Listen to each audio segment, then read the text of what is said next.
okay, I'm scared. Now what am I going to do? Lean into it instead of run away from it and kind of see what you can do to work with it. And I think when there's an obstacle, rather than go around it, find out a way to go through it. Growth and unexpected challenges can be scary, but having the courage to find the acceptance of discomfort and look for opportunities will help you beat the competition. I think as long as you can be adaptable and look at your business with open and honest eyes and say, okay, well, there's always going to have dividends that are paid in the back end.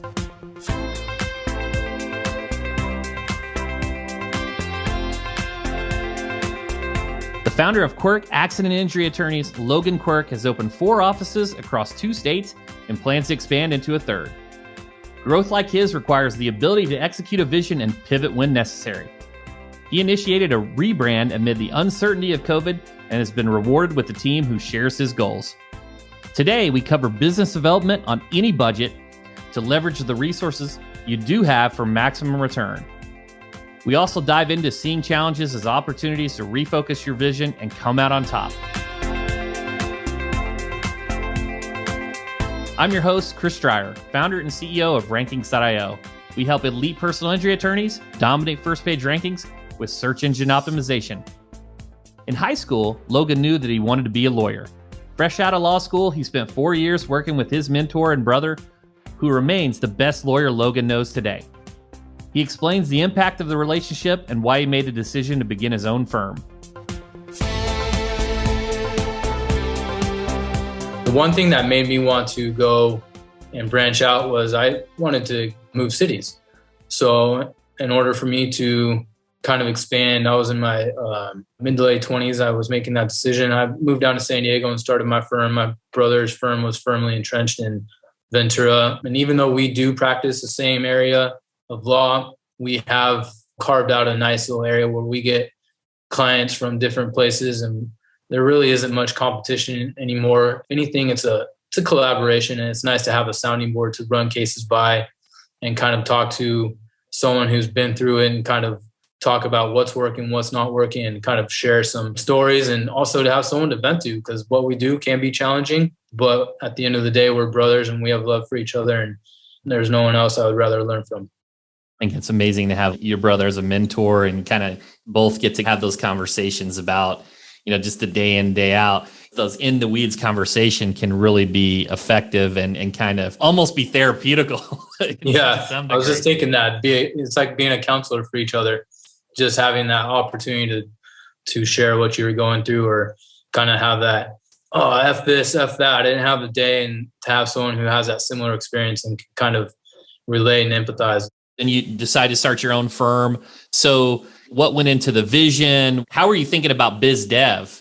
That's one of the key ones, right? Where you can be excellent lawyers, but you got to get the leads. So what went into that process? I came up with a plan, and I think once you get on your own, that plan goes out the window because you're just trying to scratch to survive. When you have your firm and you're first starting out and you see that bank account down in the zeros or in the red, you start trying everything. And to this day, I'm still tinkering to see what works and what doesn't work. It's always good, I think, to be innovative and not be so stuck in your ways and kind of see what works and what doesn't, and innovate and kind of pivot when you have to. I think if anything, the pandemic forced us all to kind of take that up. I think once you start your own business, those plans, you try and stick to them, but you got to kind of pivot on the spot and be able to adapt and evolve. I think that's a key component, right? When you have the ability to be adaptable and take things in stride. And let's talk about, some of those biz dev principles, though, that you really apply, because you've had really explosive growth, right? You're up to your 3rd or 4th location. Personal injury attorneys are listening. They're like, hey, we're always looking for, business development assistance. What's your thought on biz dev in terms of generating clients for a lawyer? This is the best piece of advice I can give. I think we all know we need multiple streams of revenue and kind of see what works and what doesn't work. So I still hold true to the maxim that you got to have multiple sources. I think digital is, you must be in digital. You got to have Google. You have to have some type of social media, and just having a team in your corner that if you don't have the time or the expertise to have that person delegate out and be comfortable with that person, and not be scared to kind of tinker with it and ask questions and push back. Because just like law, the world of digital marketing is changing. And obviously, because you're an expert in it. And I think there's also some other streams of revenue that people have kind of forgotten. Just the old boots to the ground, business to business. That's always word of mouth, reliable, good, consistent stream of revenue. So if you put all your eggs in one basket, you might rock it up, but you might flame out at one point. I think COVID taught us that so many people that rely on one or two sources of revenue may not be there in the long term. So as much as I can, I like to diversify, kind of listen to my money manager and diversify your portfolio. I try and employ that strategy when I do marketing. I think that's super smart in terms of a marketing strategy. Individuals, they change where they congregate. You may have a lot of individuals hanging out on Facebook, then they shift over to Instagram, and then, Sure. Then the eyeballs are over on YouTube. And we've seen what's happened where, at one point, the yellow pages, everyone was checking the phone book and the TV guide. And now it's just, you constantly have to adapt. Yeah. And I think for me, probably many individuals listening are like, oh, he's just the SEO guy. And yeah, I am. That's my expertise. But there's nothing that makes me happier than when we take on a client that does the branding initiatives. If you want to build mass awareness, I mean, the most amount of impressions that you can acquire is TV and radio. I know it gets more difficult to target individuals, but I think the proof is in the pudding. I hate that saying, but look at some of the biggest firms there are and how they grew their audience. Many of them were TV. Now it's starting to shift, certainly more in digital, but what's your thoughts on that in terms of traditional versus digital? I remember when I first started out, the competition was be on the first page of the phone book with the, that ad or the back of the phone book or the spine, and how that has changed. Being in LA and hearing a few of the different attorneys marketing, I can pull up their jingle out of my head. If I turn on like sports radio, or even in this building I'm sitting in, oftentimes I come into work and one of the guys advertises in LA is over my building, and I'm like, what the F? But congrats to them. That's how they chose to grow their market. And they have the capital to do that. And it all comes down to, I think, what you're comfortable doing and what kind of firm you want to be. If you want to be a big firm like that, then you obviously have to have that brand awareness. If you want to be a boutique firm, it's not going to be necessary for you to be on billboards, TVs, radio. You just want to build your firm to the extent that you're comfortable in what your vision is for your firm. Some lawyers don't want to be a volume firm. Some want to be trial attorneys. Some want to be, somewhere in between. So I think as long as you know what you are and what you're comfortable doing, you can fit your marketing to accomplish that task. I think it's a great piece of advice that isn't talked about enough.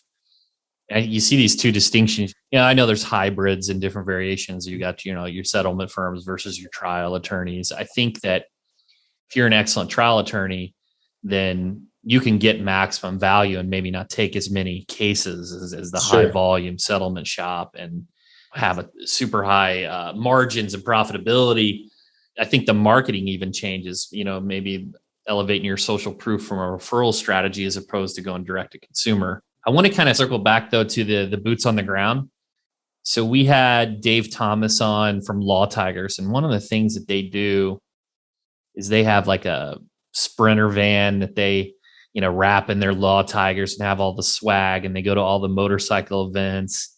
I've just thought that was super smart. When you think of boots on the ground, what are you thinking of tactically in terms of like building that network? Yeah, I think that's really smart. I know the Law Tigers brand, and they've branded themselves really well. And, they're in that niche, and that's really, really awesome that they've been able to develop that niche and generate that type of market. For me, when I was a new business owner, I had zero money, but what I had was time. So what I was doing was putting boots. I was wearing Nikes at the time because I still bristle at wearing, have to wear a suit every day. Even for this interview, I put on a button down. Otherwise, I'd be looking more like you in a t-shirt with Nike on it. Just going and shaking hands, meeting people, and kind of putting your face in front of as many people as you can. And as long as I have the time to put in the work, then I try to make it happen. Going to swap meets, going to farmers markets, just meeting people or having a booth and just getting your exposure out there and just talking to people. I got a lot of no's. So luckily I'm really almost annoyingly persistent. And I think a lot of people were just like, I'm sick of this guy. Here's a case, just go away. And at some point, okay, give me one, and then maybe one will turn into two because they'll see what you can do. But as long as you get one, hopefully it turns into more. So boots on the ground is just working what you had. And at that time, I had nothing but time, and that's what I did. And I chose to go try to meet as many doctors as I could, chiropractors, people who I thought could send me cases. The success rate wasn't high, but for one or two that sent me the cases, thank you very much, because that helped propel me to a point of where I'm a bit more comfortable. I don't ever want to say I'm 100% comfortable with where I'm at, because I'm always tinkering and looking to change a few things, but it definitely helped out. No matter the size of the firm, stay hungry, keep growing. Consider the impact of economic factors like recession and inflation on your bottom line. If you're not growing, you're going backwards. Don't be afraid to pivot or follow new revenue streams. This was Logan's experience when he took on his first negligent security premises liabilities case. When I was in San Diego, I got an opportunity to represent one of my favorite clients ever. When he was visiting his auntie in San Diego, and there was a drive-by, he was talking to one of the people that lived at that apartment complex, premise liability case with negligent security. This area was known for activity. It was very, very active with gangs and whatnot. And the apartment complex knew people would come on and commit crimes, but they failed to provide sufficient security measures, such as gates, security guard, all things that were pretty reasonable in comparison to the harm that was caused. So those are some of the cases from that case that I will take on. But just because of that one case, it's kind of propelled me or given me a little bit of confidence to take on those cases, so long as the facts are present. They are tough cases, but those are some of the cases that restore your faith in people and make you hungry and want to help out people, because those are, people are really in the wrong place at the wrong time, and it could have been prevented. So those are the type of cases that I think help us keep doing what we're doing, and sometimes not always get dismayed or down because we're not always doing the same cookie cutter variety case. I think it's good to have some variety, or at least have some cases or clients that still get you fire going. And once you lose that fire, there's no point to doing what you do anymore. Couldn't agree more. And I want to dig into this a little bit further, because, I've been on the marketing side of premises liability, slip and fall, trip and fall, and you're looking for building code violations and all these different types of things. Looking at these types of cases, how do you identify, there is a case there? Like, probably very similar to any type of premise liability case. The evidence is not readily obtainable. I'll often just go and drive to the site and see what I see. And if I walk around the apartment and I see like, oh my gosh, this is terrible, or you send an investigator out there. But I like to put my own eyes on it. That way I know what I'm getting involved with. It's like, I would say it's pretty close to premise liability cases, because you don't have all the evidence at hand. And oftentimes you got to sue or send a subpoena to get it.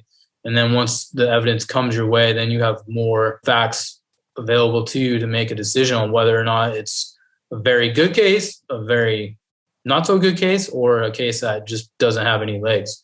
So it is more of a risk, but sometimes those people are worth the risk, and sometimes those risks pay dividends, just because you can get that smile on the client's face and get them the compensation they deserve. So like any case, might require more work, and that might be why some attorneys are reticent to take them on.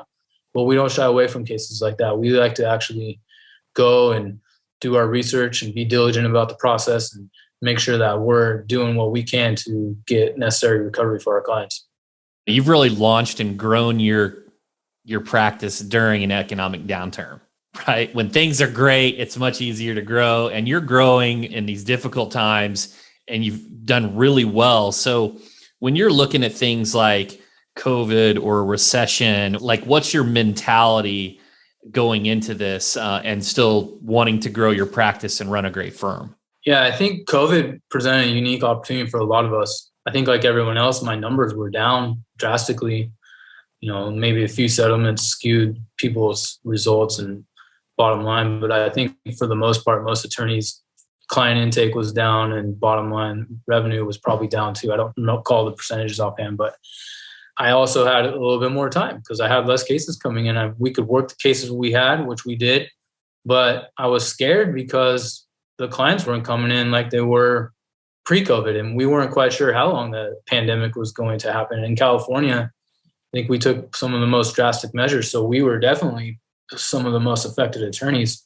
So I kind of took the opportunity to, I'll say, tear down my business, but I took it down to the bones and rebranded and got some more people in place that were more in line with my vision and started getting me results. So I think I leaned into it after a while. After the fear was like, okay, I'm scared. Now what am I going to do? Lean into it instead of run away from it and kind of see what you can do to work with it. And I think when there's an obstacle, rather than go around it, find out a way to go through it. So that's what we did. And I'm still working on that. It's never a done process. I think that's probably the key to me is it's always a process. And there's always going to be things that are humming at the moment. And then, like you said, they may not work. It's like audience shifts from Yellow Book to Facebook to Google to now TikTok. We're always chasing the crowd, I guess. But I think as long as you can be adaptable and look at your business with open and honest eyes and say, okay, well, this isn't working, let's try something else. But also being mindful of what you try. You gotta, we get marketed all the time, just like I'm sure you do. And if I jumped into everything that was presented to me, I'd be broke. So you have to be diligent about what you also are getting involved with and make sure that you're getting involved with the right people. And I think that's where lawyers are very smart, but, thankful to this podcast and people like you that when I called you, I didn't have the budget to hire your services, but you gave me 3 or 4 people, and those 3 or 4 people gave me different referrals. So I think people that are willing to share and be transparent and kind of share the wealth, so to speak, there's always going to have dividends that are paid in the back end. I think that's probably the best way to think about how we grew is we took advantage of tearing down our business and we're open and honest about what was working and what wasn't. And I took advantage of some of the connections I had, and I took a lot of people's time, picked your brain, picked everyone else's brain. And I'm thankful to those people because without their collective thoughts, I don't think I would have been able to be as successful as I am currently.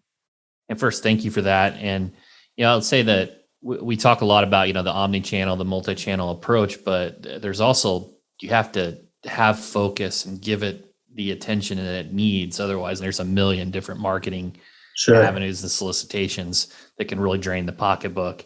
The other thing I wanted to talk about is your rebrand with the vanity phone number, the Quirk wins, and kind of that strategy. What went into that, the URLs change. First of all, the thought process behind it, and basically how you're intending to really maximize that portion of marketing.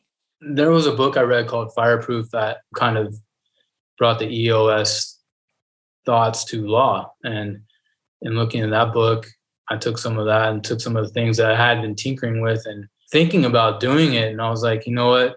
Now's the time. It's like, it's finally time to kind of take the next step and stop being scared.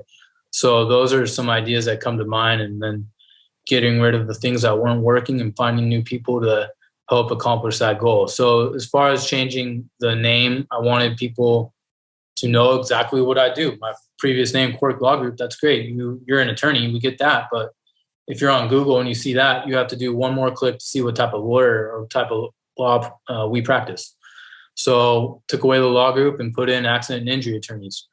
And in talking to a bunch of marketing experts like yourself, Google was starting to pick up on that needed to be in your title, and that helped set you apart from people who hadn't made that change. I didn't want to make the change with my name because there's, it's hard to change, especially when you're a small firm. There's a whole lot of work you got to do to go ahead and change your name and change your website and change your marketing approach. So I wanted to kind of have a more simplistic approach. You look at the name, you see what you get, and it's simple, it's bold, but it conveys the message that we wanted to convey. And I think, we are doing that. Like I said, I think it's a process. I don't think it's ever going to be done, and things may change. Some things may not work. And I think what COVID taught me was you can't be scared to tinker and make the changes, because as long as you have the portfolio or the streams of income, one may dry up, but while you're tinkering with some, the others will be there to kind of support what you're trying to do. But I will say, you don't want to be too quick to change, because sometimes you got to plant a bunch of seeds in order to see them sprout. So you don't want to pull out too quickly, because you might be not reaping what you sow. I think it's a great piece of advice, particularly for content marketing. It just takes time to compound and to develop that organic. Yeah, we lawyers aren't patient. So a lot of DIs from the DISC personality assessment. And yeah, and Mike Morris and John Knockazel, their book. Thank you. I was trying to think of his name. I couldn't, but he wrote a great book, and it couldn't come at a better time for me. So if I ever see him, if you ever see him, tell him big thanks from me. The biggest advantage of QuirkWins.com is simplicity, easy to remember, and SEO friendly. From Quirk Law Group to Quirk Accident Injury Attorneys, Logan changed his firm's name to reflect his vision and keep up with best practices as they change over time. Lawyers looking to open a firm face a set of new challenges and opportunities. Here's Logan's advice on opening a new practice. Nowadays, it's a little bit different than when we came out, because you needed office space. So I think today, I'm seeing some of these attorneys who are forming co-working environments or work from home. It might be a little bit easier for those people to commit to opening up, because it might be less capital intensive. And I think that's really awesome. There's a lot of support networks and third-party vendors that are all coming together to kind of give new lawyers an opportunity to have their own firm, but share the resources and succeed. And I think that's really awesome. So obviously you got to have some money set aside, because you're going to have to spend some money before you start making some money. Don't be scared when that money gets near zero or below zero. And don't be scared to fail, because you have a law degree. You're going to be able to pick yourself back up. So good piece of advice is to make sure you plan well, set up some money aside, go figure out what type of lawyer you think you want to be, and don't be scared if that changes on the fly, and don't be scared to fail. You got to go out on a limb to get the fruit. I like that saying, go out on a limb to get the fruit. I like it. It's a great, the execution side of things. That's what it's all about is, again, there's so many entrepreneurs, but the entrepreneurs go make it happen. What's next for Quirk Accident and Injury Attorneys? So we're taking the show on the road, as you've mentioned. Also during COVID, I took the opportunity to get licensed in another state. Got licensed in Montana, and I'm realizing a childhood dream to go spend some time fly fishing on the river up there on our new property, and seeing what type of business we can grow up there in Montana while we're maintaining our California and Nevada presence. I love that Logan saw the pandemic as an opportunity, despite fears of decreasing bottom line revenue. He took the time to strip his business to the bones, rebrand, and bring on people more in line with his vision to get results. Let your vision for firm size and type inform your marketing strategy. Large firms need capital for mass exposure. Boutique firms can spend marketing budgets in more targeted areas where their clients are more likely to congregate. Whatever your firm type, diversity in your digital marketing streams will hedge against risk and increase profitability. Consider what mix of traditional, digital, and boots-on-the-ground interactions will engage your audience.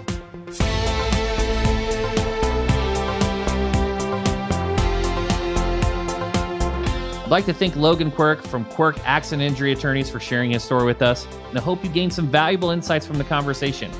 You've been listening to Personal Injury Mastermind. I'm Chris Stryer. If you like this episode, leave us a review. We'd love to hear from our listeners. I'll catch you on next week's PIM with another incredible guest and all the strategies you need to master personal injury marketing.